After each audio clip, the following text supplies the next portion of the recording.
Comentando certas dificuldades da genuína propaganda espírita, o velho Jonathan, antigo seguidor do Evangelho em nosso campo de ação espiritual, tomou a palavra e falou sorrindo.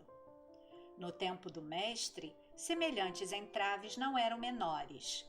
A gloriosa missão do Senhor ia em meio quando surgiram várias legiões de supostos discípulos da Boa Nova à margem das atividades evangélicas. Multidões desarvoradas ao comando de chefes que se diziam continuadores de João Batista enxameavam nas bordas do Jordão a se dispersarem na Palestina e na Síria. Capitães da revolta popular contra o domínio romano, após ouvirem as lições do Senhor, usavam-lhe a doutrina, criando a discórdia sistematizada em nome da solidariedade humana nos diversos vilarejos que circulavam Tiberíades. Todos erguiam flamejante verbo, asseverando falar em nome do Divino Renovador. Jesus, o Messias Nazareno, achava-se entre os homens, investido da autoridade indispensável à formação de um novo reino. Destruiria os potentados estrangeiros e aniquilaria os ditadores do poder. Discursos preciosos faziam-se ouvir nos cenáculos do povo e nos quadros rústicos da natureza, exaltando a boa vontade e a comunhão das almas, o devotamento e a tolerância entre as criaturas. Milhares de ouvintes escutavam elevados as pregações, estáticos e felizes, qual se já respirassem num mundo novo. Contudo, no turbilhão dos conceitos vibrantes e nobres, alinhavam-se aqueles que, arrecadando dinheiro para socorro às viúvas e aos órfãos, olvidavam-nos deliberadamente para enriquecerem a própria bolsa, e apareciam os oportunistas, que, em se incumbindo da doutrinação referente à fraternidade, utilizavam-se da frase primorosa e bem feita para a realização das mais baixas manobras políticas.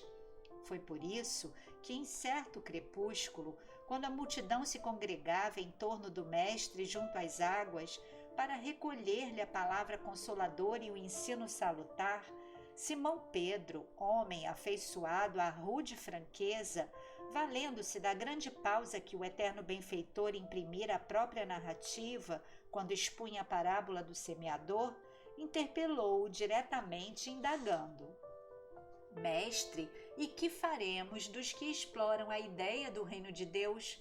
Em muitos lugares, encontramos aqueles que formam grupos de serviço em nome da Boa Nova nascente, tumultuando corações em proveito próprio. Agitam a mente popular e formulam promessas que não podem cumprir.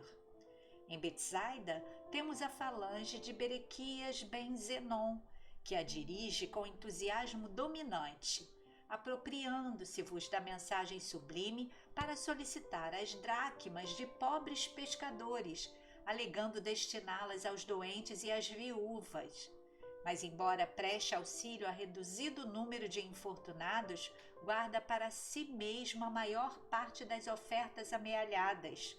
E ainda hoje, em Cafarnaum, ouvi a prédica brilhante de Aminadab ben Azor, que se prevalece de vossas lições divinas para induzir o povo à indisciplina e à perturbação. Não obstante, pronuncia afirmativas e preces que reconfortam o espírito dos que sofrem nos caminhos árduos da terra. Como agir, Senhor? Será justo nos subordinemos à astúcia dos ambiciosos e à manha dos velhacos?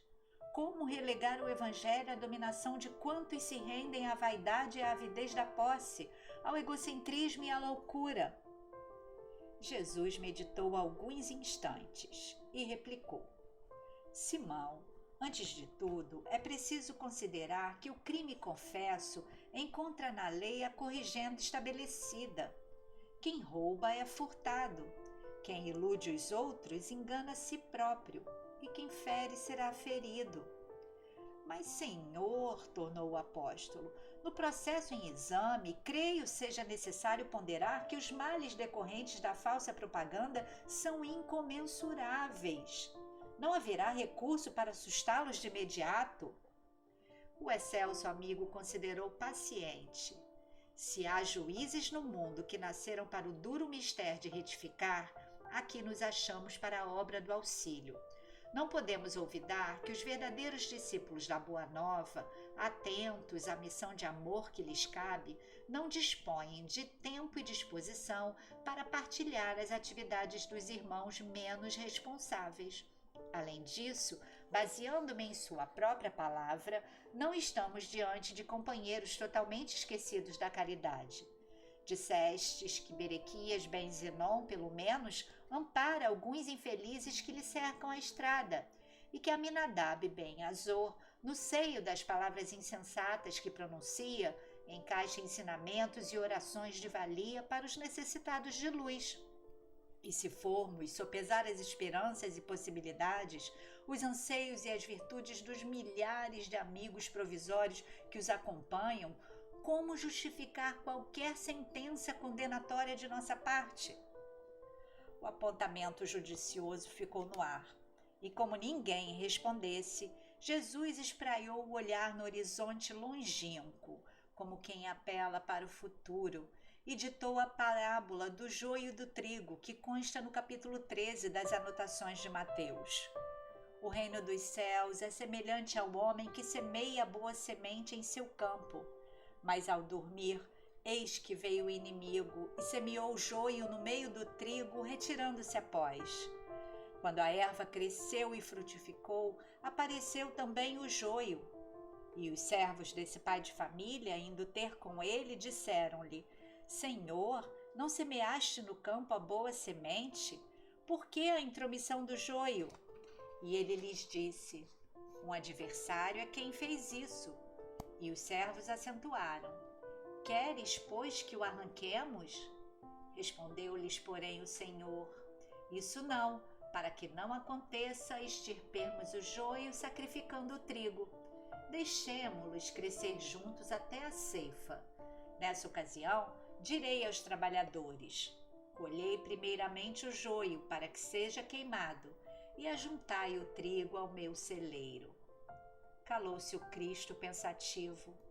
Todavia Simão, insatisfeito, volveu a perguntar: Mas Senhor, Senhor, em nosso caso, quem colherá a verdade separando-a da mentira? O mestre sorriu de novo e respondeu: Pedro, o tempo é o grande ceifador. Esperemos por ele, cumprindo o dever que nos compete. A vida e a justiça pertencem ao Pai, e o Pai decidirá quanto aos assuntos da vida e da justiça. E porque ninguém lhe opusesse embargo à lição, calou-se o mestre para demandar em seguida outros ensinos. Silenciou o velho Jonathan, e a nosso turno, com material suficiente para estudo, separamo-nos todos para concluir e meditar.